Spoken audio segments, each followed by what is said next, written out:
Assalamualaikum warahmatullahi wabarakatuh. Halo semuanya, perkenalkan kami dari kelompok 8 dengan saya Fatimah Zahra dan teman saya Putri Larasati Nurul.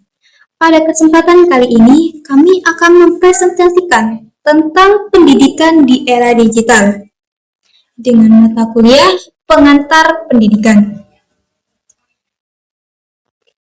Semoga presentasi ini dapat menambah wawasan semua mengenai bagaimana teknologi mempengaruhi dunia pendidikan saat ini. Yuk, disimak baik-baik penjelasannya. Ada 7 materi yang akan kita bahas dalam presentasi kali ini, meliputi pendahuluan, konsep pendidikan di era digital, peran teknologi informasi dan komunikasi dalam pendidikan, manfaat pendidikan di era digital, tantangan pendidikan di era digital, peran guru dalam menghadapi pendidikan di era digital, dan yang terakhir adalah kesimpulan. Yuk disimak baik-baik pembahasannya. Pendahuluan, perkembangan teknologi digital telah membawa perubahan besar dalam dunia pendidikan. Proses pembelajaran tidak lagi terbatas pada ruang kelas, tetapi dapat dilakukan secara fleksibel melalui berbagai media digital. Meskipun memberikan banyak kemudahan, pendidikan di era digital juga menghadapi tantangan sehingga memerlukan pengelolaan dan peran guru yang bijak. Hal ini tentu memberikan banyak kemudahan bagi guru maupun siswa dalam mengakses berbagai informasi dan proses pelajaran. Materi kedua, konsep pendidikan di era digital. Pendidikan di era digital adalah pendidikan yang memanfaatkan teknologi informasi dan komunikasi dalam proses pembelajaran. Kedua, pembelajaran dapat dilakukan secara daring maupun luring. Artinya, pembelajaran tidak lagi terbatas pada tatap muka di kelas, tetapi bisa dilakukan secara daring maupun luring dalam bentuk teknologi.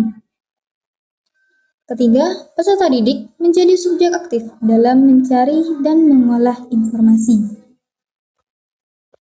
Di era ini, peserta didik juga tidak hanya menerima informasi dari guru, tetapi dituntut untuk aktif mencari, memahami, dan mengelola informasi dari berbagai sumber. Yang keempat, pembelajaran berpusat pada peserta didik, yaitu student-centered learning. Dan yang terakhir, menggunakan media digital seperti e-learning, video, multimedia interaktif. Pembelajaran menjadi lebih berpusat pada peserta didik atau student learning tadi. Nah, sedangkan guru berperan sebagai fasilitator yang membimbing dan mengarahkan proses belajar agar tetap berjalan dengan baik. Materi yang ketiga yaitu peran teknologi informasi dan komunikasi dalam pendidikan. Itu ada 3 macam. Pertama, ada media pembelajaran. Teknologi informasi dan komunikasi memiliki peran yang sangat penting dalam mendukung proses pendidikan. Pertama, sebagai media pembelajaran. Dengan teknologi, materi bisa disampaikan dalam bentuk yang lebih menarik seperti video, animasi, dan presentasi interaktif sehingga lebih mudah dipahami. Yang kedua, sebagai sumber belajar. Peserta didik dapat mengakses berbagai informasi dari internet seperti buku digital, jurnal, dan materi pembelajaran lainnya. Dan yang terakhir, sebagai sarana komunikasi dan kolaborasi. Teknologi memungkinkan adanya diskusi online, kerja kelompok, serta interaksi antara guru dan peserta didik, meskipun tidak berada di tempat yang sama. Dengan adanya teknologi, proses pembelajaran menjadi lebih efektif, efisien, dan tidak monoton. Materi selanjutnya adalah manfaat pendidikan di era digital. Materi keempat yaitu manfaat pendidikan di era digital. Ada 5 manfaat pendidikan di era digital. Pertama, Kemudahan akses terhadap sumber belajar. Peserta didik bisa mendapatkan berbagai materi dengan cepat melalui internet. Kedua, meningkatkan motivasi dan minat belajar. Karena penggunaan media digital membuat pembelajaran lebih menarik dan tidak membosankan. Ketiga, mendorong pembelajaran mandiri dan aktif, di mana peserta didik belajar mencari dan memahami materi sendiri. Keempat, fleksibilitas waktu dan tempat, sehingga pembelajaran bisa dilakukan kapan saja dan di mana saja. Dan yang terakhir, meningkatkan kompetensi digital, baik bagi peserta didik maupun guru yang sangat penting untuk menghadapi perkembangan zaman. Cukup. Sekian presentasi dari saya, mungkin akan dilanjutkan oleh teman saya, yaitu Putri Larasati-Ningrum. Silakan. Tantangan pendidikan di era digital. Adapun beberapa tantangan di era digital adalah sebagai berikut. Yang pertama, kesenjangan sosial. Yang kedua, rendahnya literasi digital. Yang ketiga, penyalahgunaan teknologi.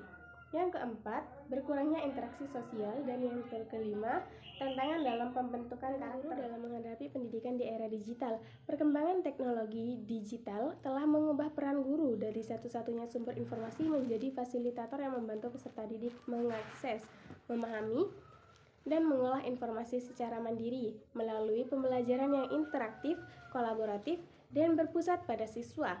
Selain itu, guru berperan sebagai inovator dengan memanfaatkan berbagai teknologi seperti e-learning dan media interaktif untuk menciptakan pembelajaran yang menarik dan sesuai dengan karakteristik peserta didik di era digital.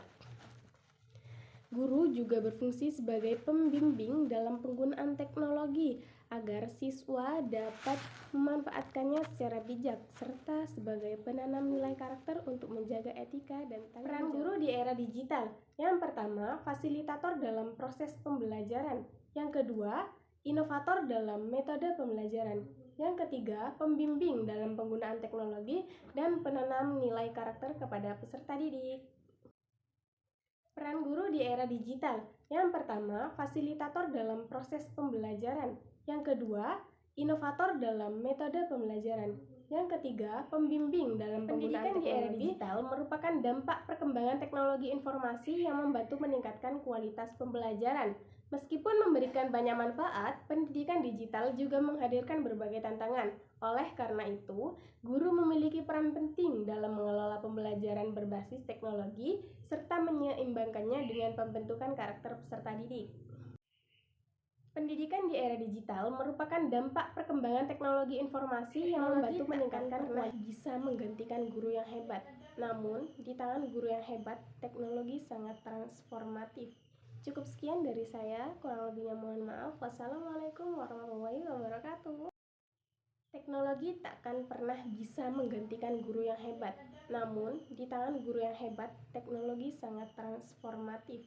Cukup sekian dari saya, kurang lebihnya mohon maaf. Wassalamualaikum warahmatullahi wabarakatuh.